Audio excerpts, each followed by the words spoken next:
दे। राम जी ने भगवती सीता जी के मांग में सिंदूर दिया था, इसी प्रकार से भगवान शंकर ने पार्वती के मांग में सिंदूर भरा। अब आपने विचार किया क्या? राम शीस रे सिंदूर देहि। सभी लोगों के विवाह हुए, सभी लोगों ने सिंदूर दिया, लेकिन क्या भरी आप लोगों ने? मांग। मांग ही तो भरी है। अच्छा, जब मांग भरी है, और जानते हो मांग किससे भरी जाती है? सिंदूर से। है? सिंदूर से। हाँ, इसमें सिंदूर में क्या होता है?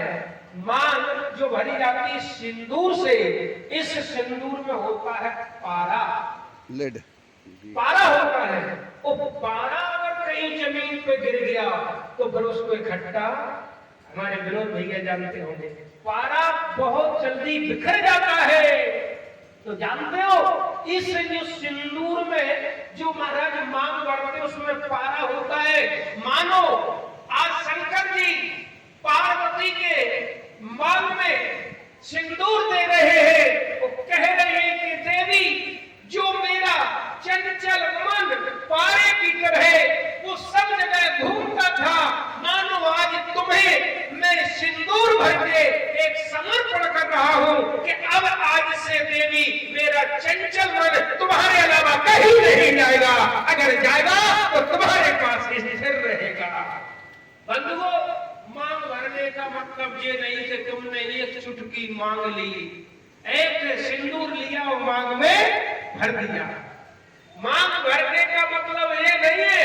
मांग का मतलब क्या है कि अब जे पिता के संरक्षण में इनका जीवन व्यतीत हुआ, अब तुम्हारे संरक्षण में आ गई। लेकिन मांग का मतलब है, आओ देवी, मैं तुम्हारे मांग में सिंदूर भर रहा हूं और मैं संकल्प करता हूं कि देवी, जितनी भी अनुकूल मांगे तुम्हारी पूरी होगी, आज से वो तुम्हारी अनुकूल मांगे करने का फर्ज मेरा बनता है। आज से मैं तुम्हारी सारी मांगों को पूर्ण करेंगी। लेकिन बंधुओं, मांग कौन होना चाहिए? मांग होना चाहिए अनुरूप है।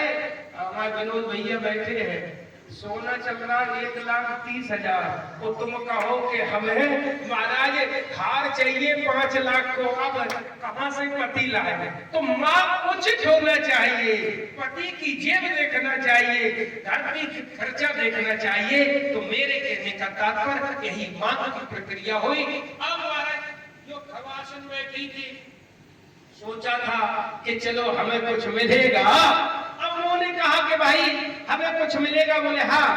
भगवान शंकर से कहा, मैं तो बहुत दिनों से इंतजार कर रही थी कि पार्वती का विवाह होगा, हमें तो सोना चांदी मिलेगा। हमें पता नहीं था कि महाराज इनके पास तो कुछ नहीं है, बल्कि ऊपर से नीचे तक महाराज नंगे ही है। अब हम क्या करें, हमारे बाल बच्चा कैसे पले? भगवान शंकर बोले, चिंता मत करो अपना महाराज अंचल। तो जैसे ही अंचल फैलाया, भगवान शंकर ने एक ऐसे फूल दिया, एक काला रंग वहां पर उसके अंचल में घूमने लगा।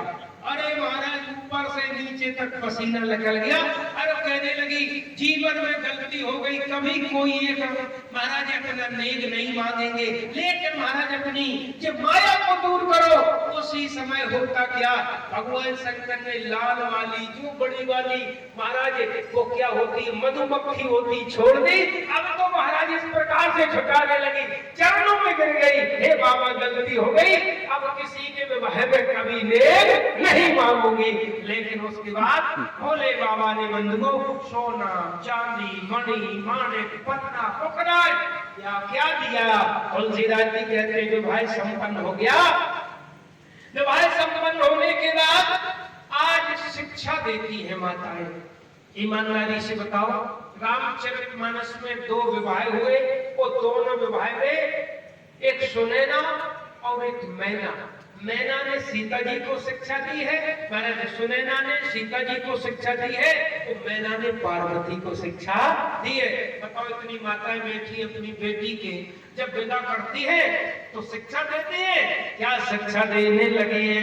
तुलसीदास जी कह रहे हैं, करिए सदा, आहा, करिए सदा शंकरे पद पूजा, नारी धर्मो पति देवो दूजा। करिए सदा शंकर पद पूजा, नारी धर्मो पति देवो दूजा। केवल आपके जीवन में अगर कोई आपका भगवान है तो पति से बढ़कर कोई भगवान नहीं है। बंधुओं, इस वर्ष गर्मियों में आपने सुना होगा मार्च से लेके और महाराज अभी तक कम से कम 100 आदमियों की मृत्यु हो गई, मर्डर हो गया। किसमें? अफेयर के चक्कर में। एक देखो, आपने सुना होगा 2 भीभत्स घटनाएं हुई। एक तो मुस्कान की मेरठ वाली घटना कि उसने पति के टुकड़े करके और ड्राम में सीमेंट में बंद कर दिए। अब बताइए आप, लेकिन आप कहो सब माताएं नहीं होती है, कुछ सूप न खाए मन चली घूमती है। एक राजा रघुवंशी की मौत इंदौर के थे, उनकी शिलांग में जाकर हत्या हुई थी बंधुओं। और आज हम देख रहे एक ऐसा क्रेड निकल गया कि पति की हत्या और ईमानदारी से जो उनका लवर है वो ये नहीं सोच पा रहा है कि जब ये पति की नहीं हुई तो फिर हमारी कहां से होने वाली होगी। विचार करना चाहिए। ऐसा महाराज आज ट्रेंड चल रहा है, लेकिन मेरे कहने का तात्पर्य माता शिक्षा दे रही है, करिए सदा। केवल कहा, सास ससुर की बात नहीं कही। तो शंकर भगवान से कहा, गोस्वामी तुलसीदास जी से, कि सास ससुर की पार्वती की महाराज मैना, आज जो मैना उपदेश दे रही है तो सास ससुर की बात क्यों नहीं कही? और जिस समय सुनेगा सीता जी को शिक्षा देती है तो क्या कहती है? सास ससुर गुरु सेवा करे हो, पति मुख लखे आयु से हो। लेकिन यहाँ पार्वती के विवाह में मैया केवल पति के ऊपर फोकस दे रही है, सास ससुर के ऊपर नहीं। तो तुलसीदास जी बोले, बताए? बोले हाँ। बोले शंकर भगवान के माता पिता है ही नहीं तो किसके लिए बोलते? सेवा के लिए। केवल पति है, इसलिए उन्होंने कहा, बोले क्या कि करिए सदा शंकरे पद पूजा, नारी धर्मो पति देव दूजा। करिए सदा शंकर पद पूजा। बंधुओं, भगवान शंकर का विवाह संपन्न होता है। अब संपन्न हो गया, आज दूसरा दिन है। अब भगवान शंकर चलने लगे, सारे गण चलने लगे। महाराज हिमाचल जी ने इतना दायजा दिया। भगवान शंकर बोले सब पहुंचा देना। कहां पर? बस पहुंचा देना। कहां पर? कैलाश पर्वत पर। फिर आप बोले हम और पार्वती आएंगे। अच्छा, बोले हाँ। बंधुओं, भगवान शंकर मैया पार्वती बैठे बैल पे जा रहे थे। भगवान शंकर ने देखा पार्वती, बोले हाँ चलो। कहाँ? बोले यहीं पर बैठते हैं। बोले यहाँ? बोले हाँ। देखो ये पार्वती जैसी श्रद्धा है, यहाँ पर ये तो क्या है? बोले ये तो शमशान है। शमशान है? बोले मुर्दा जल रहा है, यहाँ करोगे? अरे घर चलो। घर चले? बोले हाँ। शंकर जी बोले इससे ज्यादा अच्छी कोई जगह और नहीं है। बोले क्यों? बोले महल के रहने वाले, केसर खाने वाले, काजू किशमिश खाने वाले, झोपड़ी के रहने वाले, भूखों मरने वाले सब यही आते हैं। यहाँ से बढ़कर कोई दुनिया में कोई जगह और नहीं है और यहाँ से कोई दूर नहीं जाता है, यहाँ से कोई दूर नहीं जाता है।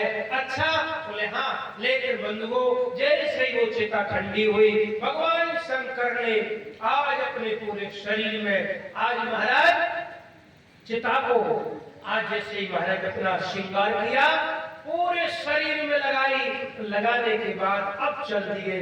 चलने के बाद तुलसीदास जी कहते हैं भगवान शंकर बहुत दिनों तक कैलाश पर्वत में निवास किए। एक दिन भगवान शंकर के हृदय में एक विचार आया, तो भगवान शंकर ने क्या किया है, तुलसीदास जी के लिख रहे हैं, बोले निज कर से अरे नागे रे पुछाला, बैठे से शंभो कृपाला, अरे पारोपति भले अवसर जानी, ओ गई शंभु पे माते भवानी, अरे निज कर जासे।